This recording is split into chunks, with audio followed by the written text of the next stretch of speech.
সুবহানাল্লাহ।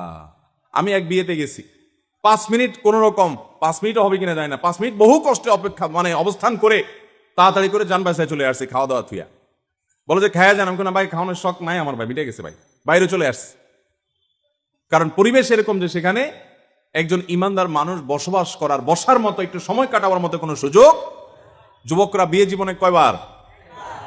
একবার, বেশিও সুযোগ আছে ইসলামে, কিন্তু একবার করতেই তো অবস্থা খারাপ। তো একবারই যখন বিয়ে হবে, তাহলে সেই বিয়েটা গুনাহমুক্ত হবে, কোনো মানুষের কষ্টের কারণ হবে না ইনশাআল্লাহ।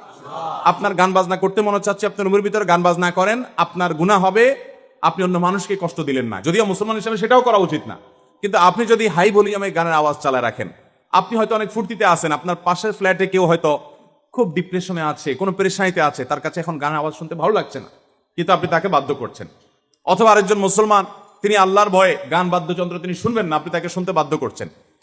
এই রকম বিয়ে ঢাকা শহরে এখন প্রায় সব গানের আওয়াজে এলাকা। এখন তো শুধু বিয়ে না, আকিকা হয়, এমনকি আপনার ওই যে পোলাপানের জন্মদিবস, কয়দিন পর পরই এর জন্মদিবস, ওর জন্মদিবস, এরপরে শুরু হবে কয়দিন পরে নিজের বাসা যে বিড়াল পালে, যে কুত্তা পালে, ওইগুলোর জন্মদিবসেও শুরু হয়ে যাবে এই সমস্ত ডেক্সের গান আওয়াজ। ভালো করে শুনে রাখেন, ভদ্রতা শুধুমাত্র টাই, স্যুট, বুট, টুপি, জুব্বা এগুলোর মধ্যে ভদ্রতা না, ভদ্রতা আচরণ দ্বারা প্রমাণ হয়। যার আওয়াজ দ্বারা, আচরণ দ্বারা মানুষ কষ্ট পায়, তার চাইতে অসভ্য, তার চাইতে অভদ্র, তার চাইতে খারাপ মানুষ, তার চাইতে খারাপ মুসলমান আর হতে পারে। যুবকরা প্রতিজ্ঞা করবো তো ইনশাআল্লাহ যে আমার বিয়েতে কোনো মানুষের কষ্টের কারণ আমি হতে দেব